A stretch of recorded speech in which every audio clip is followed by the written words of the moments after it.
Find out the amount to be transferred to income and expenditure account. Opening stock has been given, payment made during the year, and closing. So a very simple way to find it is opening stock 1500, add payment made during the year, which is add 5400, and less closing stock,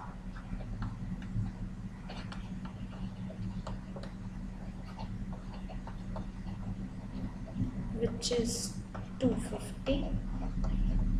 So 6650 is the amount to be transferred to income and expenditure account. So our formula is opening add payment less closing.